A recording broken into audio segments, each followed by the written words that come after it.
Ladies and gentlemen, welcome to another edition of Colt's Coffee and Conversation. My name is Carl. And I'm Holly. I'd like to welcome to our first episode of our next cult. Yay! It's called the People's Temple of Reverend Jim Jones. Ooh. Yeah, it's pretty dark, folks. It's pretty dark, but we're gonna get through it. Before we get into Reverend Jim Jones and the People's Temple, we must do our disclaimer first. We are just regular, normal people. We have normal lives, normal jobs.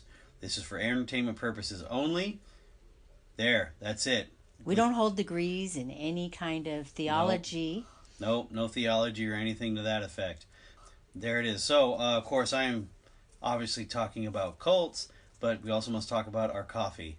And I'm drinking, believe it or not, I'm keeping it basic.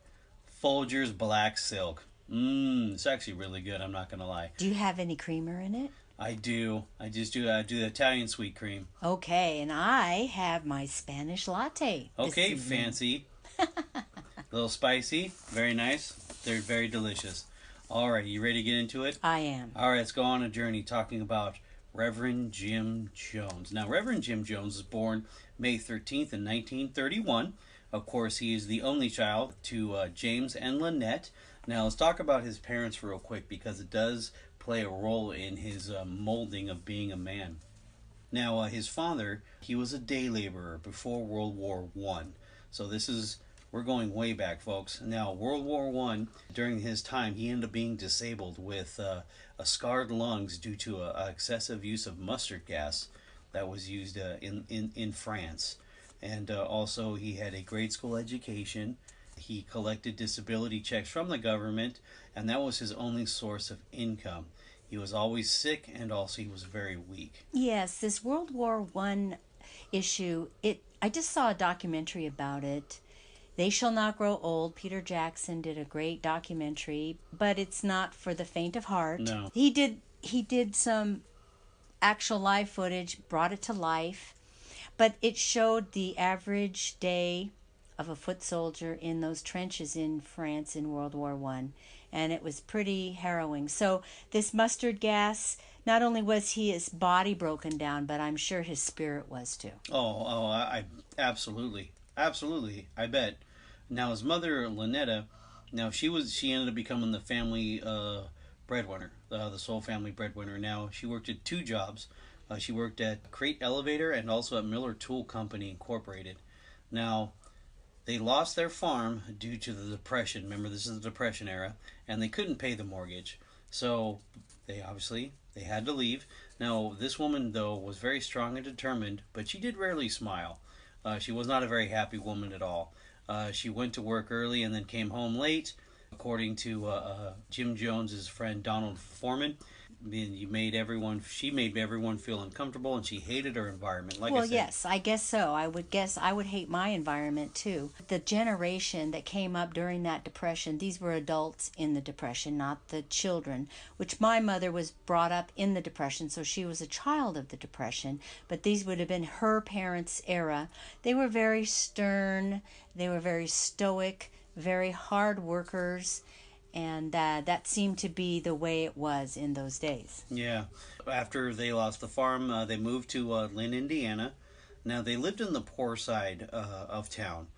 Very minimal existence, according to another friend of Jim Jones, Bill Townsend. Of course, in that home, there was no love, no affection at the house. Jim would wander the streets of Lynn with no supervision, and he was alone a lot. With this minimal existence in those days, it has been told that when they would eat, they would just have a can of beans. Okay, they wouldn't have mashed potatoes, meat, vegetables, salad. They wouldn't have that type of variety. Yeah. So that was very minimal, and sometimes less than, not only no luxuries, sometimes no necessities also. Well, I know that he was also mentioning during what I was watching. By the way, what we were watching, I do apologize, didn't say it. It's a Jim Jones documentary. It's on YouTube. Just type in Jim Jones documentary or just Jim Jones, and of course you're gonna get the rapper. But but if you scroll down a little bit, it's right there. Jim Jones says documentary.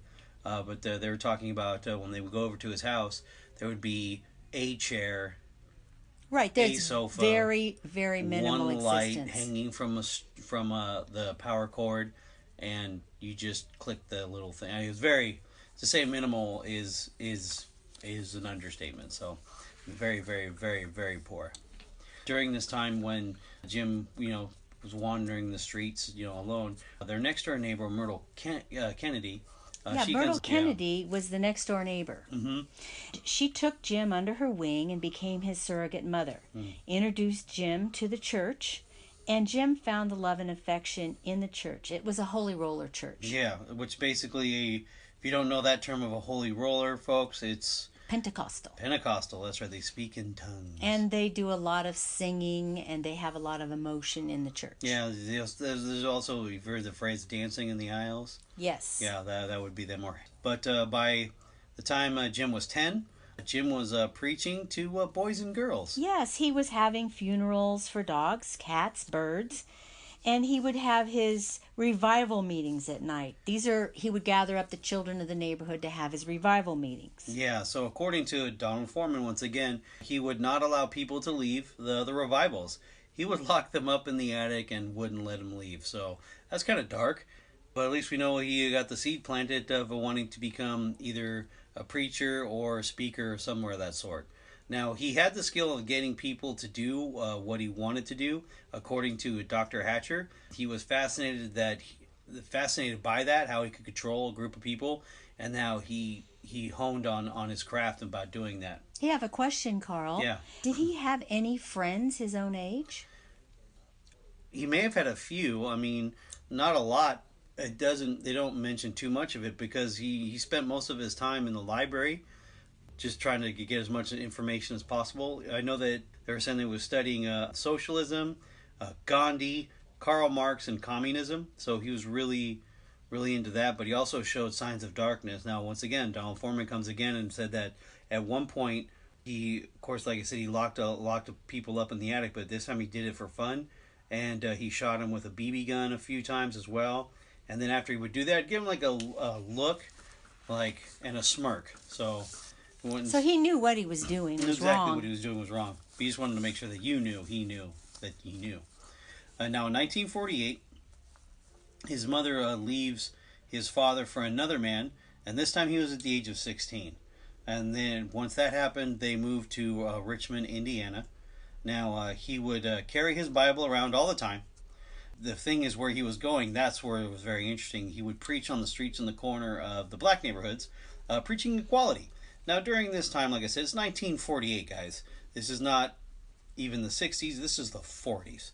So it's a whole different... Right, it's post-World War II. Yeah, it's a whole different world at that time. So the black community were shocked that, that his message, but they did accept him. So then it's where he started to get into, quote unquote, started his preaching, practicing his preaching. Practicing his preaching, yeah. Yes, good and point. so he worked as an orderly at Reed Memorial Hospital in the town. Yeah.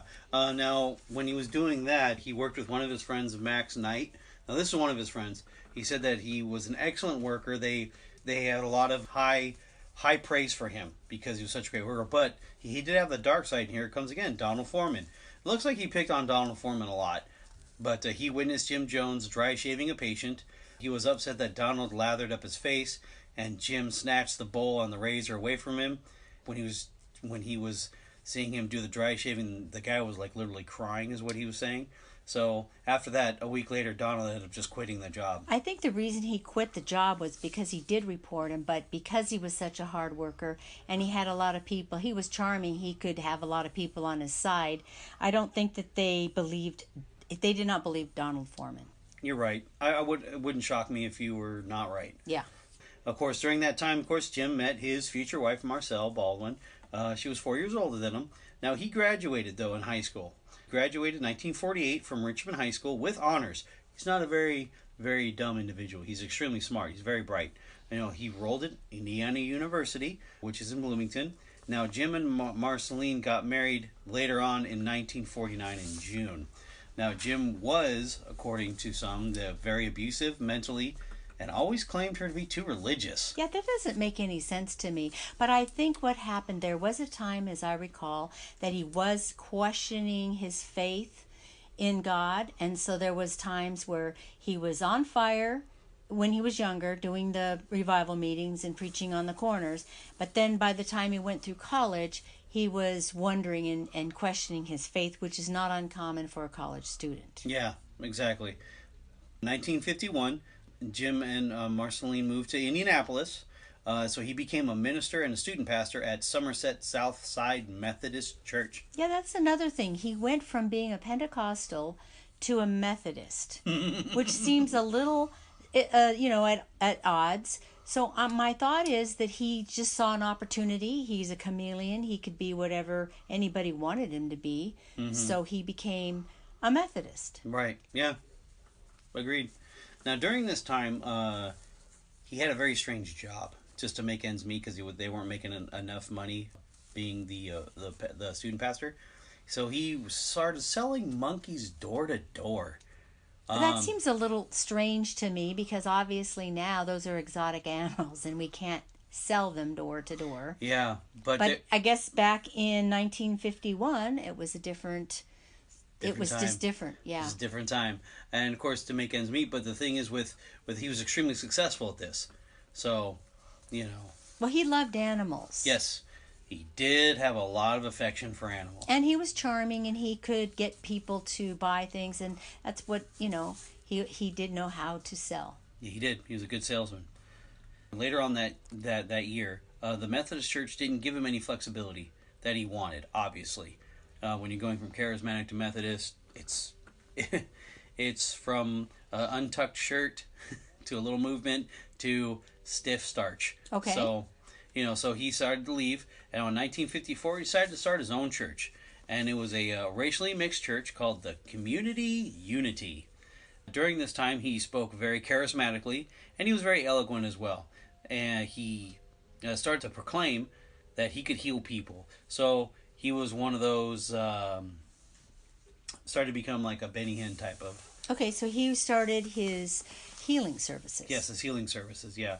So in 1956, he put money down on a real church. Now, this church had stained glass windows. It was actually in a building that was designed to be a church. It was first called the Wings of Deliverance, but then he ended up changing it to what it was known until the end, the People's Temple. Jones called it more of a movement than a church. He preaching the gospel of socialism and equality. Yes, he established soup kitchens and clothed the poor. Yeah. Now his congregation, like I said, was really mixed. He had some whites and some Hispanics, but the majority ended up becoming black. It was a large black congregation. Well, it explains a lot because when he was 16, he was accepted into the black community. So it makes sense. Now, did he ever have a family of his own, Carl? You know what? During this time, at this time in 1959, yes, he ended up having his only biological son. It was 1959. He was born in June of 1959, and his name was Stephen Gandhi Jones.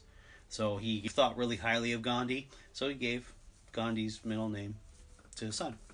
And now they were this is where they made headline news, the Jones family, which put them pretty much on the radar for everyone in Indiana, is they were the first family to adopt a black child in Indianapolis. The first white family. Yes, the first white family to adopt a black child in Indianapolis, and his name was James Warren Jones Jr. So he gave him his full name, and he also adopted 3 Korean girls as well. Okay, so in a sense, from this documentary, it was his adopted son that said and felt that this was all some kind of a staged, adoptions to show they were a rainbow family, and it was going to help him politically. Yeah. Oh, and and remember, once again, you got to understand the timeline. It's in the 50s, so this was just what he's doing is. I want to say way ahead of the curve is an understatement. It's 100 yards ahead of the curve or more. Now in 1960, since he's got all this, since he has a rainbow family, he became the head of the Human Rights Commission. So there's part of his political influence. He becomes that, and then during this time when he was the Human Rights Commission, desegregated restaurants, movie theaters, and he also opened up jobs for minorities in hospitals and the police force.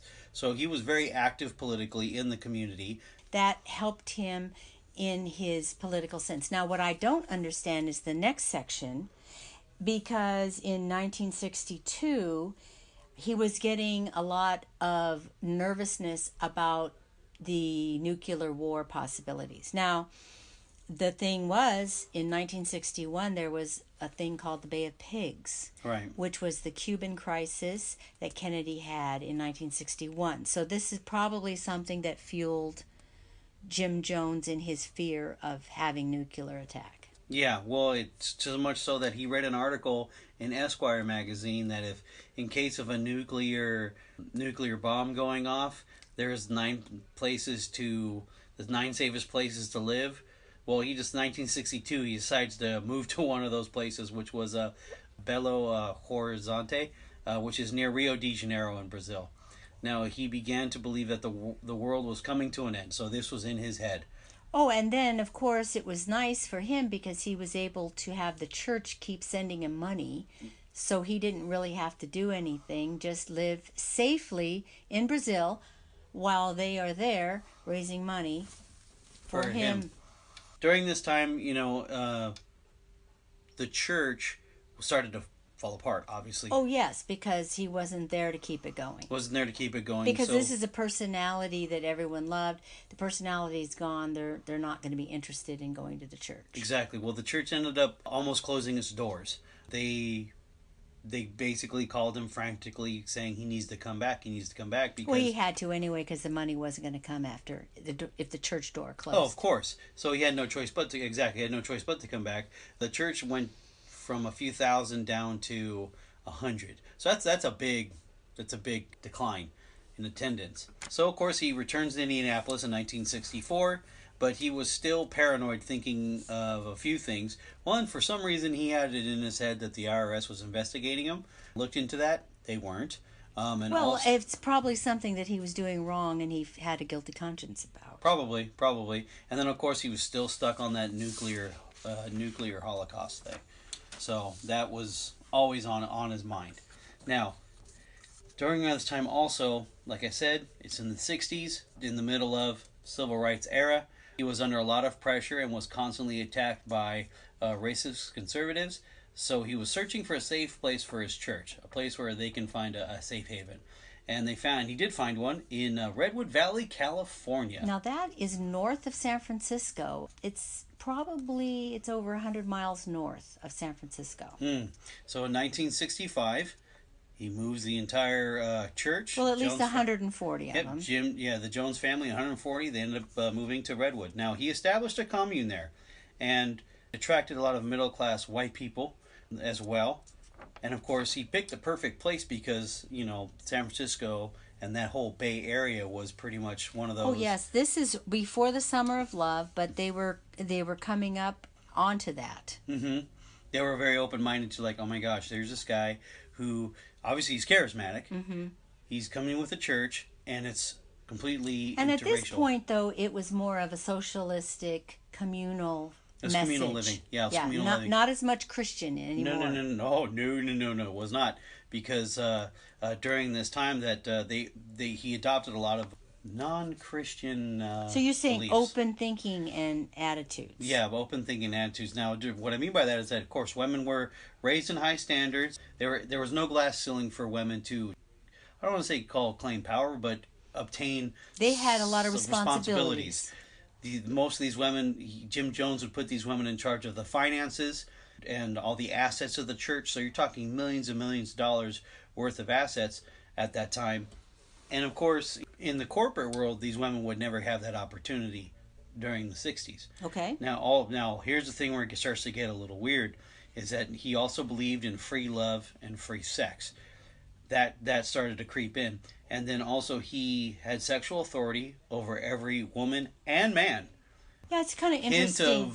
It's interesting, though, how he just one day probably didn't just announce it. So it was a gradual trickle, a trend towards this, and the people just accepted it. Yeah. Well, during this time as well, he ended up taking on his first mistress, Carolyn Moore Layton. That's one of many, is what it was saying. So, of course, during this time, he began teaching the denial of a supreme being and started calling himself God. So that's where this is the turning point of where it gets really, really weird. He later began recruiting heavily and with success in, of course, Los Angeles and San Francisco. Now, the People's Temple were doing something that just most churches during that time, once again, they just weren't doing. It was a full blown integrated church. They didn't care what you looked like. They just said, "Come on in." Now, during this time, Jim Jones began injecting himself with drugs, speed specifically, which gave him the stamina to continue to recruit, give him the full-time energy to constantly be that high-energy person when he started speaking, when he started teaching. And he didn't care about the addictive. Did not care about it at all. And then, when we get to that point, around 1972, the People's Temple officially moved to San Francisco. Okay, and then that's where we're going to stop for this episode, Carl. Yes, we're going to stop here. I know, guys, we went a little bit longer with the last one, but some of these timelines, or some of these times are going to be fluctuating. So that's where we're going to stop. Okay, and where can they contact us? Well, they're going to, like I said, contact us on Twitter. Let us know what you think. It's at Colts Coffee Con 1. We also have our Instagram up, Colts Coffee Convo. We have our Facebook page, Colts Coffee Conversation. Of course, we have our email address, coltscoffeeconvo@gmail.com. You can hear us on Anchor, iTunes, Stitcher, Podcaster, Google Play. Anywhere you get a podcast, that's where you'll find us. Let us know what you think. Subscribe. Please subscribe. Give us 5 stars. Give us 5 stars. Put a comment on there. Let us know you love it. Give us 5 stars. Tell us you hate it. I don't care. Just give us the 5 stars. We're begging, pleading. Anyway, that's it for now. Thank you for listening. Good night, Holly. Good night, Carl.